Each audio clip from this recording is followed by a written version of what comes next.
본문 1절 말씀은 요즘 시국에 좀 불편하게 들리는 말씀입니다. 각 사람은 위에 있는 권세들에게 복종하라.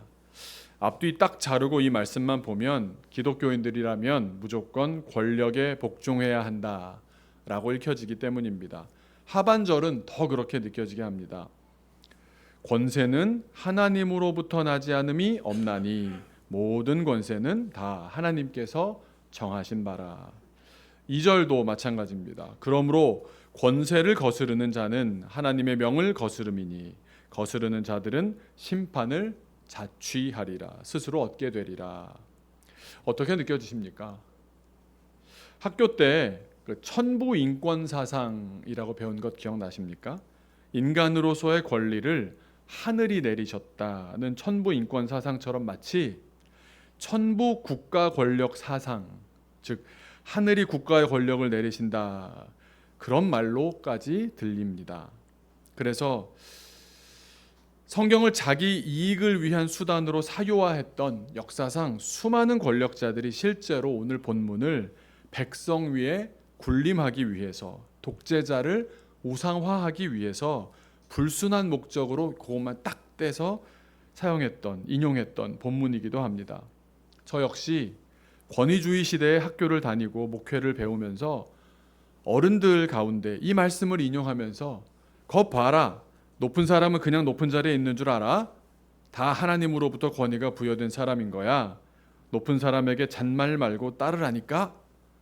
이런 투의 말 뒤에 굳이 꼭 이 말씀을 인용하시면서 제가 듣기에 적잖이 거북스러웠던 말씀이었습니다. 그런데 성경을 좀 알고 또 읽고 하다 보니까 성경에 정말 그렇게 말씀하신 걸까? 우리가 성경을 볼 때 깊이 그리고 넓게 제대로 읽지 못하면 자꾸 자기 입맛대로 또 자기 바램대로 또 보고 싶은 것만 편집해서 읽으면서 결국 눈으로는 성경을 읽는데도 성경을 제대로 읽지 못하는 오독을 하고는 하게 됩니다. 두 가지 쭉 이어지겠지만 먼저 두 가지 면에서 천부 국가 권력 사상으로 읽어서는 안 된다고 말씀드릴 수 있겠습니다. 먼저 우리와 시대적인 차이가 있고 또 성경 전체에 이어지는 맥락과도 다르기 때문에 천부 국가 권력처럼 읽어서는 안 되겠습니다. 한번 생각해 보시면 이 말씀이 로마서가 언제 쓰여졌습니까? 로마 시대였습니다. 로마는 어떤 나라였습니까? 황제의 나라, 제국이었습니다. 지금과는 비교도 안 되는 극도로 권위주의적인 시대여서 황제를 하나님처럼 받들었던 시대입니다. 지금 우리나라와 같이 민주주의 국가들은 국민들이 대통령이라고 해서 어떤 잘못을 한다고 대통령님이시니까 그러셔도 되겠거니 하고 용납하고 무조건 따르지 않습니다. 그러나 로마 제국에서는 황제가 손가락 하나만 내리그어도 사람이 살고 죽고 그랬습니다. 그런 로마 제국에 대해서 로마 제국의 식민지에 사는 기독교인들이여 로마 황제에게 복종하라, 이게 오늘 말씀의 핵심일까요? 줄곧 약자와 어려운 이를 대변하던 성경 말씀이 갑자기 이 땅의 권력자들을 위한 말씀으로 돌변한 걸까요? 하나님이 과연 그런 권력자들만의 하나님이실까요? 뭔가 갑툭튀, 우리 목사님 좋아하시는 갑툭튀 같지 않습니까? 뭔가 이유가 있지 않겠습니까? 본문을 통해 우리가 하나님께서 진정으로 바라시는 이 세상을 사는 원리를 알아가야 할 줄로 믿습니다. 또 한 가지 오늘 본문을 천부 국가 권력 사상으로 읽을 수 없는 이유는 성경은 권력자들이 선하다라고 말씀하시지 않는다는 점입니다. 우리가 천부 인권을 받아들이는 이유가 있습니다. 하나님께서 모든 사람을 사랑하셔서 여성도 어린이도 장애인도 똑같은 권리를 갖는다고 성경이 말씀하시기 때문에 교회는 그걸 당연히 그 인권 사상이 우리 기독교의 정신이다라고 받아들이고서 그렇게 교회가 들어가는 곳마다 어떤 일이 벌어집니까? 해방의 역사가 일어납니다. 여성 해방, 어린이들에 대해서 인권을 인정하는, 장애인들도 인권을 인정하는 그런 일들이 교회가 가는 곳마다 일어나지 않습니까? 그러나 사랑받을 자격을 누구나 갖는다고 말씀하셨지 그 사람이 선하다고 말씀하시진 않습니다. 왜 그렇습니까? 그게 인간이기 때문입니다. 그 아무도 선하지 못합니다. 그래서 성경의 인물들을 보시면 위인이라고 하기에도 영웅이라고 하기에도 좀 어렵습니다. 제가 어린이들 가르칠 때 설교하기 제일 어려운 인물이 있습니다. 엄청 많은 위인이자 영웅으로 추앙하지만 실상 말하기 어려운 인물이 하나 있습니다. 누구냐 하면 기드온입니다. 기드온. 왜 그럴까요? 기드온의 성공 스토리는 그 어떤 이야기보다도 극적입니다. 드라마틱합니다. 300용사로 450배가 되는 엄청난 적들을, 그것도 정예군을 싸워서 이긴 스토리니까 얼마나 아주 신나는 이야기입니까? 어린이들이 그런 걸 좋아할 것 같다고 생각을 하니까 적어도 괜찮고 무조건 이길 수 있어, 믿음만 가지면 돼. 그런데 그 사람이 언제나 그렇게 기드온이 살았느냐? 마지막이 이단의 사람이었습니다. 끝이 안 좋은 사람입니다. 이런 사람을 우리가 위인이라고 얘기하면 성경 인물 시리즈로 만들어서 어린이들한테 가르치는 것이 과연 옳을까? 왜 그러냐 하면 성경의 인물들은 실상 우리랑 별반 다를 바 없는 사람들이기 때문입니다. 우리와 성정이 같아서 실수도 많고 고난도 많고 욕망도 많고 다들 이기적입니다. 그래서 우리가 사실 성경을 보면 너무 이해되지 않습니까? 위대한 그 인물을 따라 살겠습니다가 아니라 저런 부끄러운 짓도 했다가 다시 또 위대한 일도 했다가 다 왔다 갔다 그런 사람들이니까 나도 한 번 정도는 믿음 크게 가진 적 있지, 쓰러진 적 있지. 그러다 보니까 너무 인간적인 모습 풀풀 풍기는 모습에 나랑 차이가 없네. 성경의 인물들은 그런 사람들입니다. 왜 그런 인물들을 굳이 성경이라는 거룩한 책에 목사님 지난주에도 설교하신 것처럼 그런 부정한 이야기까지를 세밀하게 썼겠습니까? 인간은 약하다는 겁니다. 인간은 선할 수 없다는 겁니다. 그래서 우리는 사랑받을 자격이 충분한 존재이면서 동시에 믿을 수 없는 존재입니다. 여러분, 우리 스스로 한번 얘기해 보십시오. 나 자신이 사랑받을 존재입니다. 아멘? 맞습니까? 아멘? 그러나 믿을 만한 존재입니까? 네, 아멘이 아니죠, 이때는. 그래서 성경은 그 어느 권력자들에 대해서도 가치 중립적입니다. 그가 악한 인물이든 선한 인물이든, 그가 악행을 저지르든 선행을 하든, 하나님은 이 모든 인물도 그 인물의 행동도 선하신 하나님께서는 하나님의 선한 목적을 위해 사용하시는 겁니다. 사실 우리도 그렇지 않습니까? 우리가 일평생 하나님만 섬기며 살리라 찬양하고 다짐은 하지만 지난 1년만 돌아봐도 어떻습니까? 부끄럽지 않습니까? 부끄러운 일 한 번도 없었습니까? 꽤 있지 않았습니까? 흔들린 적이 없었습니까? 있지 않습니까?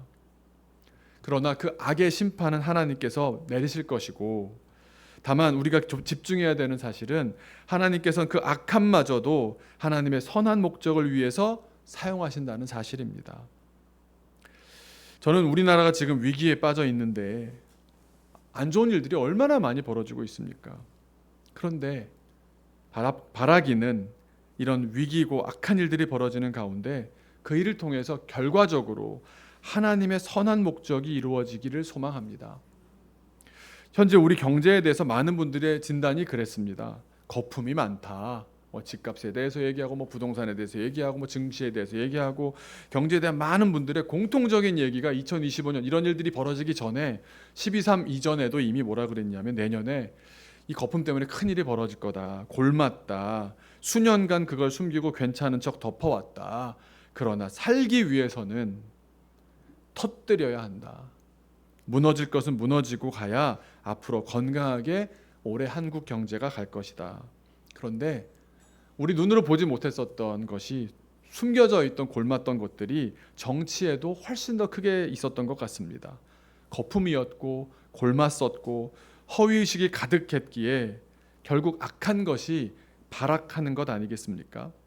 드러나게 하셨으니 이 기회를 통해 지금 당장은 너무 아프지만 분명히 터뜨리고 도려내고, 그런 과정을 또 우리 민족이 늘 그래왔듯이 그 과정들을 잘 버티고 지나가며 진정한 법치주의 국가로 거듭나고 진정한 그리스도인, 진정한 교회로 거듭나야 할 줄로 믿습니다. 그렇다면 과연 오늘 이 본문 말씀은 무엇을 말씀하시는 걸까요? 결론부터 말씀드린다면 하나님께서 세상의 권력을 사용하신다는 내용입니다. 이 세상의 권력을 통해서도 하나님은 일하신다는 사실입니다. 그러니까 우리는 자꾸만 이 권력자들이 선하냐 선하지 않느냐 이걸 집중하는데 이건 애초의 기준이 아닙니다.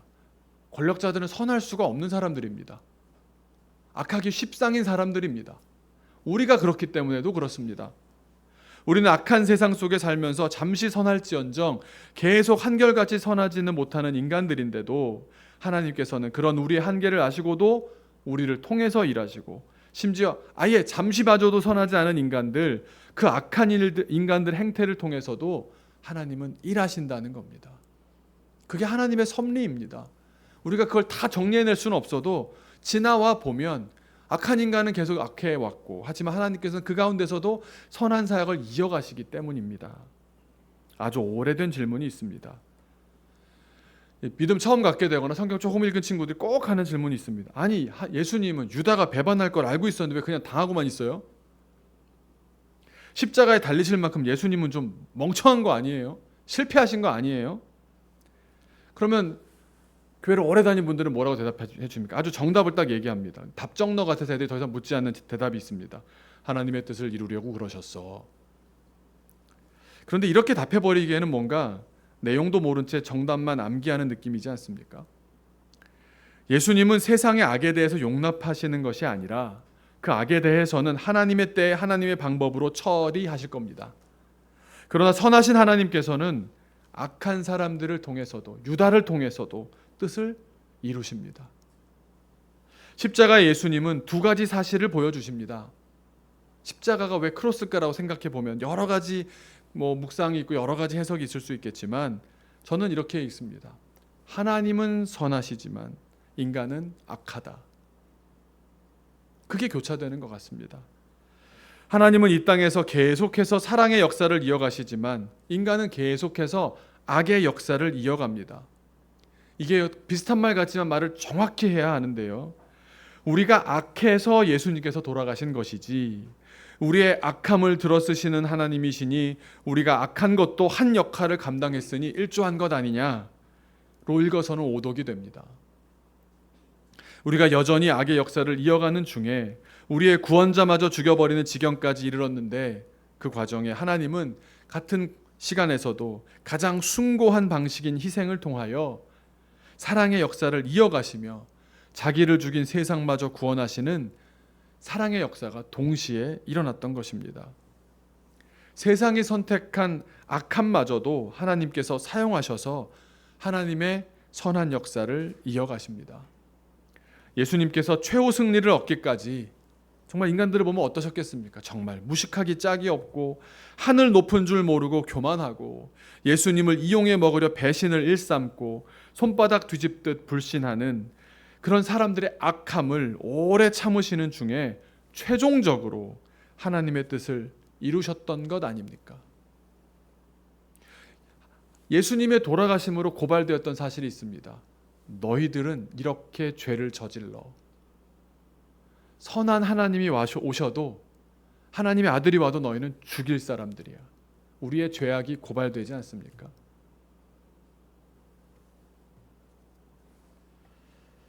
그러니 하나님께서 사용하셨다고 해서 그 사용된 사람, 쓰임받은 사람이나 사용된 권력이 선할 수가 없습니다. 선한 것이 절대 아닙니다. 쓰임받았다 해도 얼마든지 악할 수 있는 겁니다. 우리는 그래서 사람을 믿음의 대상으로 보아서는 안 되는 겁니다. 사람은 사랑할 대상이지 믿을 대상은 아니기 때문입니다. 옆에 분에게 지금 약간 졸리시기 때문에 이렇게 인사하겠습니다. 저를 믿지 마세요. 저를 사랑해 주세요. 네. 그분이 못 믿을 사람이란 얘기가 아닌 건 다 아시지 않습니까? 우리 본질이 믿음에 보답할 만한 사람이 안 되는 겁니다. 이런 예가 딱 떠올랐습니다. 오늘 기준으로 대략 한 1000여일 동안 우리나라 정치가 무너지고 인간의 욕망과 무지라는 악이 독버섯처럼 퍼져가는 동안 그 비슷한 시기에 전쟁으로 정말 황폐화된 나라가 있습니다.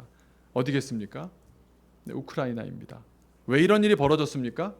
어떤 놈이 잘못했다 뭐 사람들이 얘기하겠습니까? 한 사람을 딱 지정합니다. 네, 푸틴 때문입니다. 저런 악한 지도자 때문에, 저런 악한 권력 때문에 옆 나라가 수십만 명이 죽습니다. 생이별을 합니다.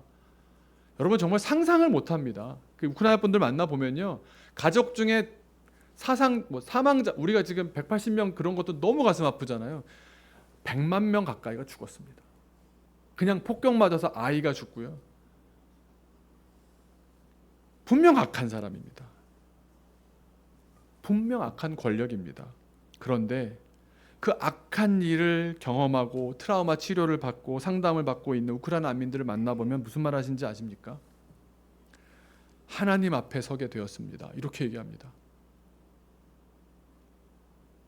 기도밖에 없고 하나님밖에는 의지할 곳이 없고, 본토에 살 때만 해도 내가 정교회였네, 뭐 개신교였네, 카톨릭이었네 따졌었지만 전쟁통에 갑자기 마음과 전통의 장벽을 훌쩍 넘어서 피난 나온 나라에서 한 교회로 한 하나님 앞으로 모이게 된 겁니다. 그러다가 지난 1000여일 동안 그 푸틴 때문에 집도 잃어버리고 땅도 다 잃어버리고 완전 난민 신세가 되어서 온 유럽 도처로 떠돌고 흩어졌는데, 그들이 가진 건 딱 한 가지밖에 없습니다. 뭔지 아십니까? 믿음밖에 없는 겁니다. 하나님밖에 없는 겁니다. 지금 죽을 수 있는데 하나님밖에 없는 겁니다. 그러니 어떤 일이 벌어졌겠습니까? 이들이 찾아간 곳들은 우리 먼 친척이 독일 남자랑 결혼해서 산다더라, 우리 먼 친척이 스웨덴 가서 자수성가 했다더라. 친척들이 유럽에 많이 있잖아요. 그럼 일단은 친척들이 있는 마을로 가는 겁니다. 그럼 한 집, 두 집 갔다가 그 마을에서 공동체가 형성되는데, 그런데 교회가 생기는 겁니다. 교회가 생기는 겁니다. 유럽 각처에 수백 개의 교회가 세워지는 역사가 지금 현재 진행형으로 이어지고 있습니다.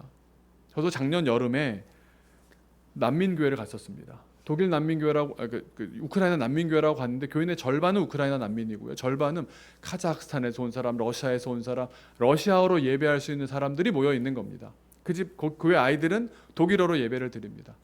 뭔가 이렇게 상가 건물 같은 걸 빌려서 예배당을 마련해 놓고 저를 초대해서 어린이 사역 자료 러시아어로 만든 거랑 독일어로 만든 걸 좀 나눠주세요. 막 세미나를 했습니다. 끝나는데 너무 기분이 이상한 게, 저 앞에 너무 진수성찬으로 빵이지만 해놓은 거예요. 그래서 저를 먹는 걸 다 쳐다봐. 20명 정도가 이렇게. 안 드십니까? 그랬더니 한마디도 안 하다 마지막에 정말 궁금해서 몇 번을 물어봤는데 대답을 안 하죠. 왜 안 드세요? 그랬더니 저희는 금식 중이에요, 이러시는 거예요. 그걸 다 맛있게 먹은, 난 또 맛있게 먹어야 된다는 생각으로 신방을 왔으니 잘 먹어야지. 엄청 잘 먹었거든요. 얼마나 제가 돼지 같아 보였을까요? 왜 금식 기도를 하십니까? 그랬더니 하나님께서 우리 교회에게 건축할 꿈을 주셨다고. 그래서 저희도 다 어려운데 헌금이 모여져서 어떤 건물을 하나 저희가 이제 구입하게 될 것 같다고. 그래서 기도하고 있다고. 한국엔 더 교회 짓는 게 제가 반대지만 거기는 교회를 지어도 될 것 같습니다. 그래서 얼마 전에 저한테 연락이 왔습니다. 목사님, 저희 이제 거의 다 끝났습니다. 저희 손으로 한 150명 되는 어른 교인들인데요, 저희 손으로 마지막 페인트 칠하고 마감이 이제 진행되고 있습니다. 다음에 꼭 한번 오세요. 그런 교회가 전 유럽에 수천 개까지 가고 있습니다. 100개 단위는 한참 전에 넘었고요. 근데 그들의 가족들이, 그들의 공동체가, 그들의 마을에서 교회가 다시 세워지는 거를, 모스크가 세워졌다는 건 봤어도요, 교회가 세워지는 거를 유럽에서 오랜만에 경험하는 겁니다. 그러면서 그들이 깨닫고 전해주는 말이 이랬습니다. 저희는 쫓겨났다고 생각했습니다. 악한 세력이 있어서 우리를 그놈 때문에 우리가 쫓겨났다고 생각했습니다. 그런데 우리는 전쟁이 아니었으면 가지 않았을 곳에, 그 낯선 곳에 심겨졌습니다. 무슨 말입니까? 끔찍한 악한 일을 경험했지만 하나님은 그 가운데 선한 역사를 이루어 가신다는 뜻 아니겠습니까? 정말로 만난 사람마다 그래요. 요즘은 유럽에 교회가 세워져? 이러세요. 무슨 말이에요? 아니 난민들이, 시리아 난민들이 많이 와서 모스크가 많이 세워진다는 말은 들어봤어요. 교회가 세워진다. 신문에 나더라고요. 우리 도시에 교회가 새로 세워졌습니다. 원래 무슨 교단 교회였는데, 루터 교단 교회였는데 이번에 우크라이나 난민들을 위주로 한 러시아어로 예배하는 교회가 생겼습니다. 그러니까 유럽이 신기한 겁니다. 우리도 이런 일이 벌어지네? 이러시고 계시는 겁니다. 어느 학자는 21세기 들어 최대의 유럽 교회 부흥이라고까지 말합니다. 세상의 악한 일들인 전쟁과 독재와 탐욕스러운 정권들 때문에 벌어진 안타까운 일들을 통해서도 하나님께서는 교회를 세우십니다. 이 악한 일에 동원된 푸틴은 그럼 좋은 사람입니까? 너무도 분명히 아닙니다. 그럼 또 사람들 쉽게 이렇게 생각합니다. 그럼 젤렌스키는 좋은 사람입니까? 아닙니다. 가치 중립적입니다. 다만 하나님께서 지금 그들을 통해서 하나님의 역사를 이루어 가신다는 사실에 우리의 시선을 맞춰야 하는 겁니다. 그래서 저는 하나님 외에 어떤 특정한 사람이나 사람들의 모임을 신봉하는 것에 반대합니다. 특정 정치인이나 정당을 신봉해서는 반드시 끝이 좋지 않을 것입니다. 그때 잘할 땐 밀어주기도 하지만 부패할 땐 심판할 수 있어야 하고, 결국 그 정권을 통해서 하나님의 선하신 뜻이 이루어지도록 견제하며 기도하는 것이 옳습니다. 다만 우리가 합의를 해서 결정된 후에는 잘 따르라는 말씀인 겁니다.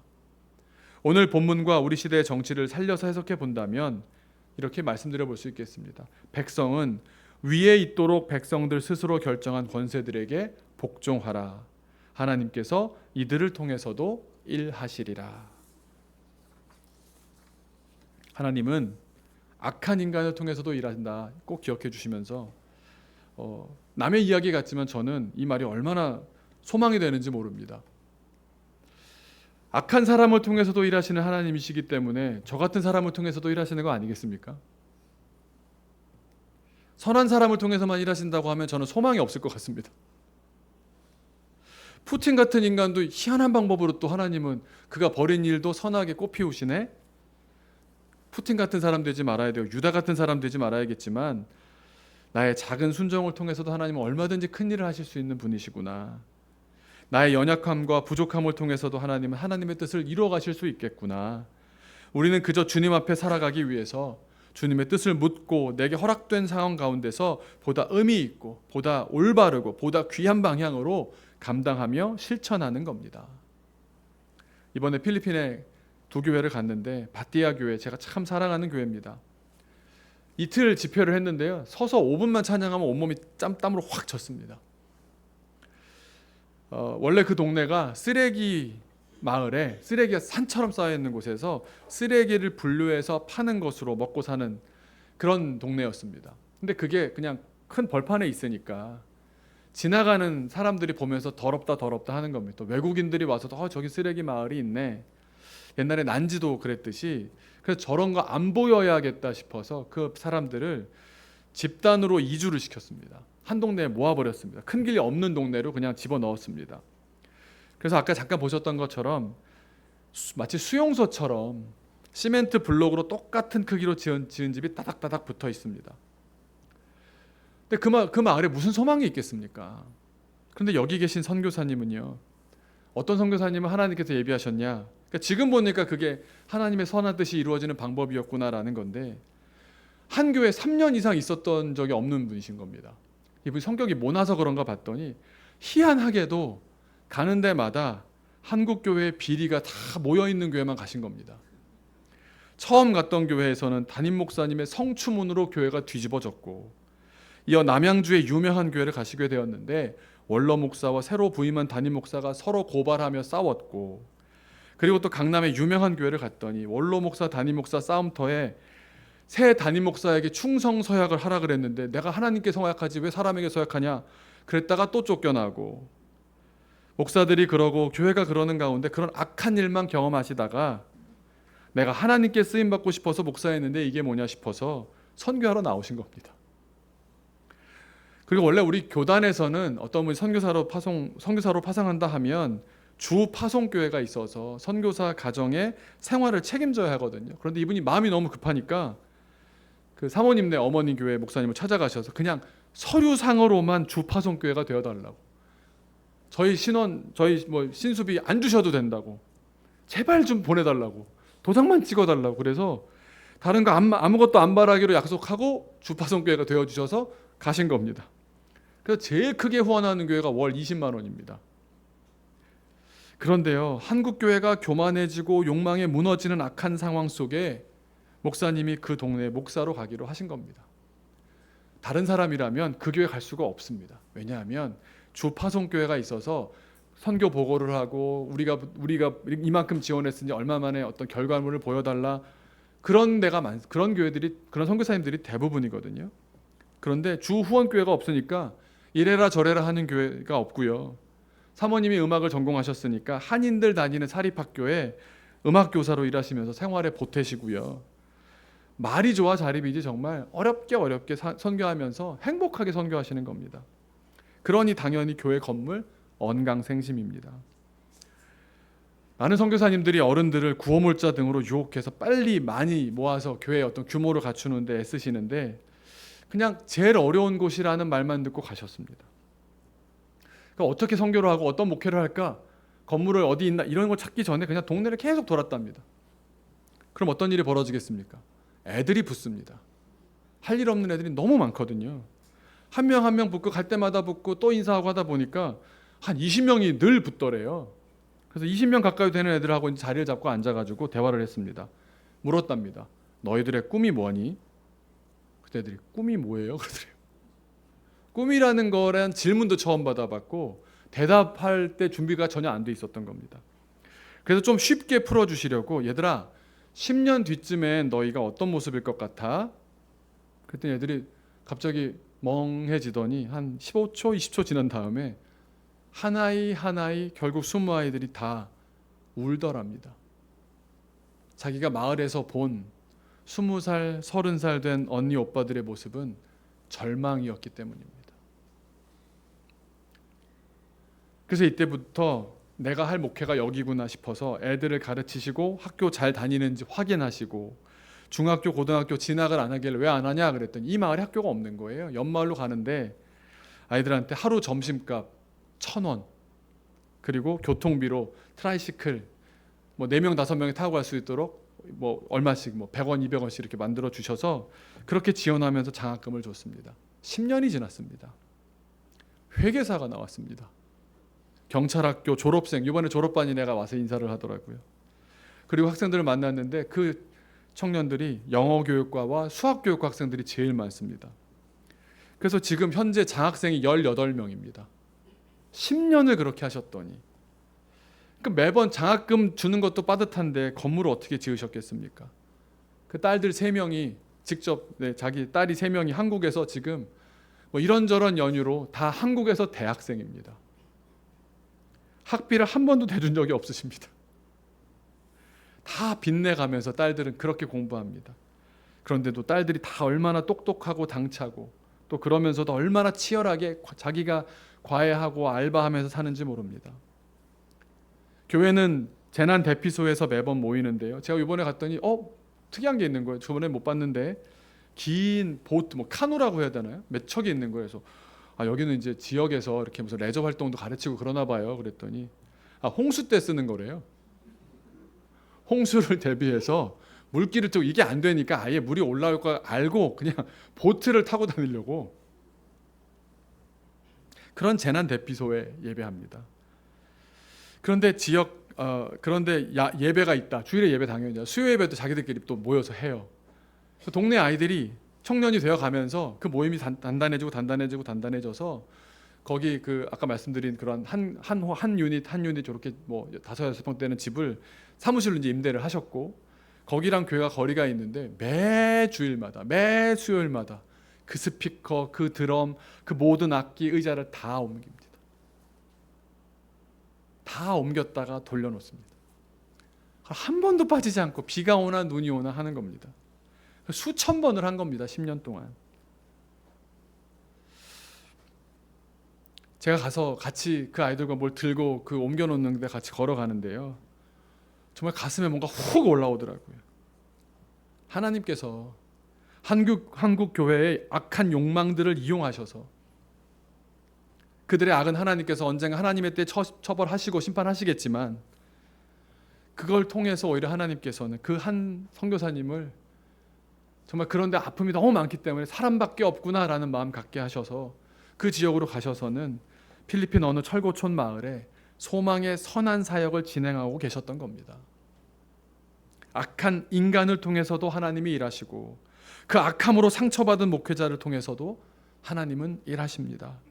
그래서 제가 생각할 때 제일 나쁜 태도가 뭔지 아십니까? 아무것도 안 하는 겁니다. 그러면 아무 일도 안 일어나거든요. 오늘 본문 말씀, 이어지는 말씀을 다 준비했는데 저도 시간이 짧은 날이 있네요. 이제 내용이 이렇습니다. 이어지는 말씀 가운데 여기서 이야기하는 말씀은 이런 겁니다. 국가 권력이 정당한 기능을 할 때 복종하라는 말씀을 하십니다. 성경에 다른 이야기가 있습니다. 우리 사도행전 4장 19절을 한번 꼭 읽었으면 좋겠는데요. 복종하라는 말씀과 더불어 전혀 다른 결의 말씀이 나옵니다. 베드로와 요한이 전도를 하는데 바리새인들이 복음을 못 전하게 합니다. 그러자 사도행전 4장 19절에 이렇게 말합니다. 같이 읽겠습니다. 시작. 베드로와 요한이 대답하여 이르되 하나님 앞에서 너희의 말을 듣는 것이 하나님의 말씀을 듣는 것보다 옳은가 판단하라. 국가에 대항하는 겁니다. 모든 국가 권력을 무조건 순종하라는 말씀이 아닙니다. 국가 권력 역시 잘못하면 비판받아야 마땅하지만 이 국가 권력도 하나님께서 사용하고 계심을 인정하라는 말씀입니다. 그리고 여기에는 그 이어지는 말씀에 하나님의 더 깊은 원리가 숨어 있습니다. 바로 사랑의 원리입니다. 사랑의 원리. 8절도 그렇고 9절도 그렇고요. 또 10절, 11절, 12절 계속해서 처음에 국가 권력을 논하다가 이웃 사랑을 말씀하십니다. 그리고 우리가 선을 행하면서 사랑을 행하면서 살아야 한다. 왜 국가 권력을 이야기하다가 갑자기 사랑 이야기로 넘어가더니 13절, 14절에 예수님을 옷 입으라 말씀하시느냐. 우리가 제일 먼저 우선적으로 실행해야 될 것이 무엇인지를 알려주시는 겁니다. 뭡니까? 사랑하며 살고 있으라는 말씀입니다. 우리가 사랑을 충분히 베풀고 사랑의 삶을 살아가고 사랑을 충분히 느끼며 그렇게 사랑하고 있다 보면 우리가 지금 이 국가 권력이 순종할 대상인지 저항할 대상인지도 알게 된다는 겁니다. 하나님의 사랑을 이 땅에 베푸는데 방해가 되도록 우리를 제한한다? 저항해야 되는 겁니다. 지금도 국가 권력을 사유화하려고 하니까 국민은 물론 공권력도 국가 시스템도 저항하고 있는 것 아닙니까? 국가 권력을 통해 정의가 실현되고 복지와 사랑이 조금이라도 실현되게끔 우리가 국가를 세워가야 할 때인 줄로 믿습니다. 제가 한 가지 이야기만 하고 마치려고 하는데 얼마 전에 지미 카터 대통령이 돌아가셨습니다. 그분이 90세, 100세에 돌아가셨는데 10년 전에 쓰신 책이 있는데 한번 보여주시면 A Full Life, 가득 찬 인생 그러면서 90살에 돌아본 이야기라고 하는 책이 있었습니다. 그중에 이분이 1966년 민주당 주지사 경선에 나갔다가 실패했습니다. 그러니까 대통령 되기 전의 이야기입니다. 젊을 때 이야기입니다. 실패했습니다. 그래서 아주 허망해서 절망하고 있었다고 합니다. 근데 교회는 이분의 특징은 교회는 절대 안 빠지는 게 특징이시거든요. 교회를 갔더니 전도하러 가자고 그러더래요. 저 전도대 선생님 형제님을 초대해도 됩니다. 그래서 노는이 전도하지? 그리고 전도에 참여했답니다. 그래서 2인 1조로 성경에서 나온 그대로 2인 1조로 전도대에 참여하셔서 어려운 아파트를 가가호호 다니면서 전도하는 겁니다. 그런데 전도하는 것도 은혜였지만 함께 전도하는 흑인 목사님이 계셨는데 쿠바 출신 목사님 옆에 계셨답니다. 근데 목사님이 삶의 지혜를 나눠주는 그 말씀에 이게 평생의 지표가 됐다는 거예요. 그 표현이 이렇습니다.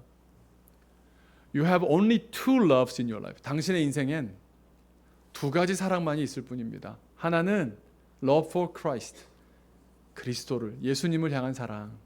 그 다음에 또 하나는 the love for person in front of you. 당신 바로 앞에 있는 사람에 대한 사랑. 그리스도를 사랑하고 당장 당신 지금 옆에 앉아 계신 분, 교회에서 만나는 사람, 날마다 만나는 내 가족, 사랑할 수 있는 사람을 사랑하는 그 사랑밖에 없다는 겁니다. 여러분 이 사랑을 충분히 사랑하며 사셔야 합니다. 충분히 우리의 사랑 속에 거하며 살아야 합니다. 그 사랑 없이 국가에 대해서 이러네 저러네 말하지 말고 이 사랑 가운데 살면서 우리나라도 이런 사랑의 원리가 다스려지는 나라가 되어야 하겠다. 이게 오늘 말씀의 핵심입니다. 사랑이 먼저입니다. 그 말씀을 하기 위해서 국가 권력에 대해서도 우리가 그 국가 권력이 정상적으로 작동한다면 그 국가 권력을 통해서도 하나님께서는 사랑을 베풀고 그 국가 시스템 사법 체계를 통해서도 악한 것을 징벌하시기 때문에 우리가 따라야 한다. 그 말씀을 하고 있는 겁니다. 그래서 여러분께 마지막으로 이렇게 묻습니다. 지금 충분히 사랑하며 살고 계십니까? 잠깐 기도하겠습니다. 기도할 때 나라에 대한 많은 이야기들이 있습니다. 많은 아픔들이 있습니다. 바뀌어져야 하고 바뀌어갈 것이라 믿으며 또 저항할 때 저항해야 될 것이라고 저도 생각하고 우리 모두 크리스찬들이 면밀히 지켜봐야 할 줄로 믿습니다. 그런데 또한 우리는 크리스찬이기 때문에 생각해봐야 될 부분이 있습니다. 충분히 사랑하며 살고 있습니까? 우리는 사랑함으로 그리스도인이 됩니다. 그래서 이렇게 기도하겠습니다. 주님, 언제든지 사랑을 따라 행할 수 있게 해 주옵소서. 세상을 대할 때도 권세를 대할 때도 사랑을 따라 살아가게 하옵소서. 같이 기도하겠습니다.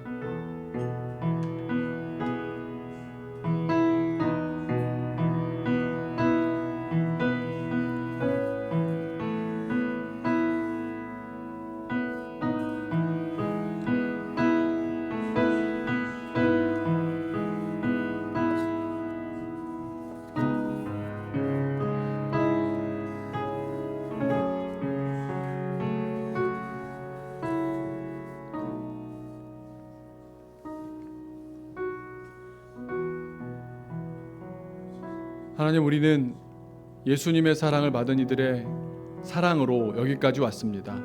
우리를 사랑해 주셨던 수많은 선배들이, 어른들이, 부모님이, 교회 또 권속들이 있어서 그 사랑을 값없이 받아 여기까지 왔고 그 사랑의 근원에는 예수님이 계셨습니다.